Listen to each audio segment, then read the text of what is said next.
क्या हुआ जब प्रयागराज महाकुंभ के शुरू होते ही सामने आ गए साक्षात शेषनाग। और यह नजारा जिन लोगों ने भी देखा, उनके पैरों तले जमीन खिसक गई। क्या है इस घटना के पीछे का रहस्य?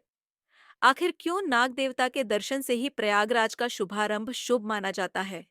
यह वीडियो एक बहुत बड़े रहस्य से पर्दा उठाने वाला है, जो आपके सनातन धर्म के प्रति लगाव को और गहरा कर देगा और आपको अपने सनातनी हिंदू होने पर गर्व महसूस कराएगा। लेकिन आगे बढ़ने से पहले महादेव के सच्चे भक्त इस वीडियो को लाइक करें और कमेंट बॉक्स में हर हर महादेव जरूर लिखें। साथ ही हमें कमेंट करके बताएं कि क्या आप इस साल प्रयागराज में लगने वाले महाकुंभ मेले में शामिल होने वाले हैं। देश विदेश से करोड़ों लोग 13 जनवरी से शुरू होने वाले प्रयागराज महाकुंभ में हिस्सा लेने वाले हैं। भारत में जन्मे हर व्यक्ति की यह इच्छा होती है कि वह जीवन में कम से कम एक बार महाकुंभ के अनुभव का हिस्सा बने।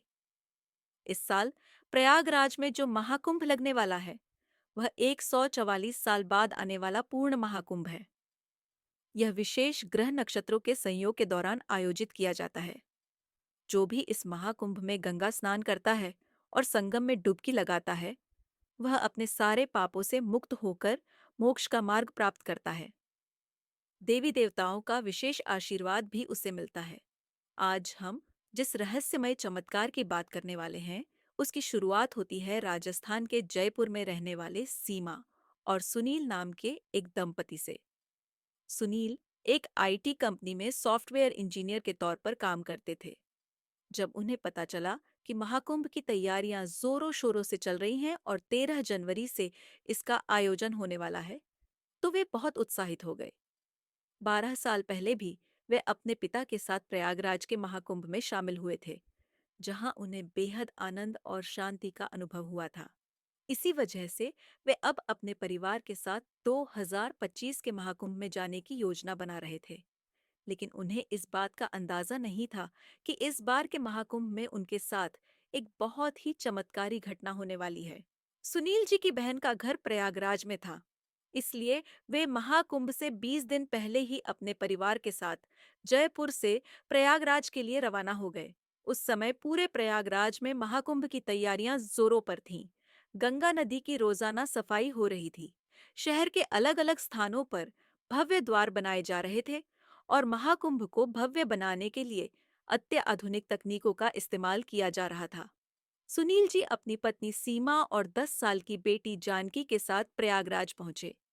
वे लगभग 15 दिन वहां रुकने वाले थे और महाकुंभ मेले को अच्छी तरह से अनुभव करना चाहते थे। जैसे जैसे महाकुंभ का समय नजदीक आता गया, देश के अलग-अलग हिस्सों से हजारों साधु प्रयागराज पहुंचने लगे। इनमें से कुछ साधु ऐसे भी थे जो अपने अनोखे व्यक्तित्व और रहस्यमयी गतिविधियों की वजह से सभी का ध्यान आकर्षित कर रहे थे। जब सुनील जी अपने परिवार के साथ पहले दिन महाकुंभ के मेले में पहुंचे, तो सबसे पहले उनकी नजर एक चाबी वाले बाबा पर पड़ी डधी, जो प्रयागराज के महाकुंभ में सभी के आकर्षण का केंद्र बने हुए थे। बाबा अपने साथ 20 किलो की चाबी लेकर चलते थे और उन्होंने इसे राम नाम की चाबी बताया था। उनका कहना था कि 16 साल की उम्र में उन्होंने अपने घर का त्याग कर दिया था, क्योंकि वे समाज में फैली बुराइयों और नफरत को खत्म करना चाहते थे। इस उद्देश्य से बाबा ने कई पदयात्राएं की और अनेक कठिनाइयों का सामना किया। उनकी 20 किलो की चाबी प्रतीक थी अहंकार तोड़ने और लोगों को आध्यात्मिक राह दिखाने का। सुनील जी और उनका परिवार मेले में आगे बढ़ा, तो उन्होंने गंगापुरी महाराज को देखा, जो भिड्डा का मुख्य आकर्षण बने हुए थे। लोग उनके साथ फोटो खिंचवा रहे थे और सेल्फी लेने की होड़ मची हुई थी। इसका सबसे बड़ा कारण था उनकी मात्र 3 फीट की ऊंचाई। 57 वर्षीय गंगापुरी महाराज की लंबाई 5 से 6 साल के बच्चे जितनी थी, जिसकी वजह से लोग उन्हें छोटू बाबा कहकर बुला रहे थे। गंगापुरी महाराज की एक और खासियत यह थी कि उन्होंने पिछले 32 सालों से स्नान नहीं किया था। इसके पीछे उनका एक विशेष संकल्प था। प्रयागराज महाकुंभ में थौड़ा और आगे बढ़ने पर सुनील जी ने एक साधु को देखा, जिन्होंने अपने शरीर पर लगभग 2 लाख रुद्राक्ष धारण किए हुए थे। इनका कुल वजन 45 किलो से भी अधिक था। इन साधु का नाम गीतानंद गिरी था, लेकिन उन्हें रुद्राक्ष वाले बाबा के नाम से जाना जाता था। उनका संकल्प था कि वे 12 साल तक प्रतिदिन 1,25,000 रुद्राक्ष धारण करेंगे। यह उनके तप और भक्ति का प्रतीक था। आगे बढ़ते हुए सुनील जी को और भी कई साधु दिखाई दिए। कोई कांटों पर लेटा हुआ था, तो कोई भस्म रमाए हुए था। किसी ने सोने के गहने पहने हुए थे, तो कोई ऐसा भी था जिसने पिछले 10 वर्षों से अपना एक हाथ नीचे नहीं किया था। उनके हाथों के नाखून सड़ चुके थे। इन साधुओं की तपस्या और त्याग देखकर सुनील जी और उनका परिवार अचंभित रह गया। उन्हें यह महसूस हुआ कि जहां सामान्य लोग अपनी दिनचर्या में उलझे रहते हैं, वहीं इन साधुओं का जीवन त्याग, तप और भक्ति का प्रतीक है। महाकुंभ का यह पर्व साधु संतों के बिना अधूरा है। इसी वजह से देश विदेश से हजारों साधु यहाँ एकत्रित हो रहे थे। लेकिन इसी बीच एक खबर ने सभी को चौंका दिया। विशेष पंडितों का कहना था कि 13 जनवरी की पौष पूर्णिमा से भले ही महाकुंभ का आरंभ हो, लेकिन मान्यता है कि जिस दिन रात 2 बजे गंगा नदी में शेषनाग के दर्शन होते हैं, उसी दिन से प्रयागराज का यह महाकुंभ शुभारंभ मान लिया जाता है। यह दर्शन केवल उसी व्यक्ति को होते हैं जिसका हृदय शुद्ध, निर्मल और पवित्र हो, जिसके हृदय में कोई खोट नहीं होती। शेषनाग भगवान केवल उसे ही दर्शन देते हैं। आज से 12 साल पूर्व हमारे पूर्वजों को भी शेषनाग के दर्शन हुए थे। जब सुनील जी ने इस रहस्य के बारे में जाना, तो वे भगवान शेषनाग के दर्शन करने के लिए उत्साहित हो गए। उन्होंने अपनी बहन से कहा कि मैं अब तुम्हारे घर नहीं रुक सकता। मेरा उद्देश्य महाकुंभ मेले में शांति और सुकून प्राप्त करना है। मैं अगले 15 दिन इसी कुंभ मेले के कैंप में बिताना चाहता हूँ। इसके बाद सुनील जी, उनकी पत्नी सीमा और उनकी 10 साल की बेटी जानकी महाकुंभ में ही एक कैंप लेकर रहने लगे। वे 15 दिन तक महाकुंभ में रुकने वाले थे, शाही स्नान देखने वाले थे और संत गुरुओं का आशीर्वाद प्राप्त करने वाले थे। उनका उद्देश्य सांसारिक जगत से दूर सुकून की तलाश करना था। लेकिन जब से उन्होंने शेषनाग के उस चमत्कार के बारे में सुना था, तब से उनके मन में शेषनाग को देखने की तीव्र इच्छा जागृत हो गई थी। रात्रि के समय जब वे अपने परिवार के साथ कैंप में सो रहे थे, तो रात के 2 बजे चुपचाप उठकर घाट पर आ गए। उन्हें विश्वास था कि उनका दिल शुद्ध है, उन्होंने कभी कोई पाप नहीं किया और भगवान शेषनाग उन्हें दर्शन देंगे। उन्होंने कई दिनों तक यह क्रम जारी रखा।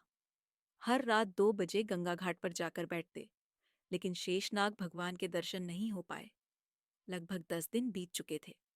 इन 10 दिनों में सुनील जी ने कई साधुओं का आशीर्वाद प्राप्त किया, गंगा स्नान किया और महाकुंभ के भव्य नजारों का आनंद लिया। लेकिन उनके मन में शेषनाग को देखने की अधूरी अभिलाषा थी। अब केवल 5 दिन बचे थे और वे यह मान चुके थे कि शायद शेषनाग उन्हें दर्शन नहीं देंगे। एक रात ऐसा कुछ हुआ जिसने सभी को चौंका दिया। उनकी पत्नी सीमा को नींद में चलने की आदत थी। उसी रात जब सुनील जी जागे, तो देखा कि सीमा कैंप में नहीं थी। वे घबरा गए और उन्हें ढूंढने लगे। उनकी 10 साल की बेटी जानकी कैंप में अकेली थी। सुनील जी को उसकी भी चिंता सता रही थी। उन्होंने कैंप के आसपास और 2 किलोमीटर तक का क्षेत्र छान मारा, लेकिन सीमा का कोई पता नहीं चला। आखिरकार 2 किलोमीटर दूर एक वीरान गंगा घाट पर उन्होंने सीमा को बेहोशी की अवस्था में पाया। उन्हें सही सलामत देखकर सुनील जी की जान में जान आई। लेकिन जब वे उन्हें जगाने की कोशिश कर रहे थे, तो लगा कि वे गहरी बेहोशी में हैं। सुनील जी ने गंगा से पानी भरकर उन्हें होश में लाने की कोशिश की। तभी उन्होंने कुछ ऐसा देखा जिसे शब्दों में बयां करना मुश्किल है। सुनील जी का कहना था कि महाकुंभ के उस वीरान गंगा घाट पर रात 2 बजे जो दृश्य उन्होंने देखा, वह उनकी कल्पना से परे था। उन्हें एक बहुत चमकदार आकृति दिखाई दी, जो शेषनाग के समान प्रतीत हो रही थी। गंगा नदी में उभरती उस आकृति का तेज इतना प्रखर था कि सुनील जी की आंखें चौंधिया गईं। ऐसा लग रहा था जैसे वह प्रकाश किसी दिव्य शक्ति का प्रतीक हो। सुनील जी के अनुसार वह आकृति साक्षात शेषनाग भगवान थे, जो इस महाकुंभ के शुभारंभ के लिए प्रकट हुए थे। इस अद्भुत दृश्य के बाद सुनील जी ने सुनीता जी को होश में लाने के लिए गंगा जल के छींटे डाले। होश में आने के बाद सुनीता जी यह समझ नहीं पा रही थीं कि वह अपने कैंप से इतनी दूर कैसे आ गई।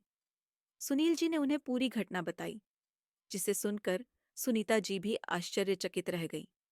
उन्होंने समझा कि यह महादेव की एक लीला थी, जो इस चमत्कार को संभव बनाने के लिए रची गई थी। सुनील जी को अब यह अनुभव हुआ कि भगवान के चमत्कार को देखने के लिए जबरन प्रयास नहीं करना चाहिए। भगवान जब चाहते हैं, तभी अपने भक्तों को चमत्कार दिखाते हैं। उन्होंने महसूस किया कि जब उन्होंने शेषनाग के दर्शन की उम्मीद छोड़ दी, तब महादेव ने इस चमत्कार को संभव बनाया।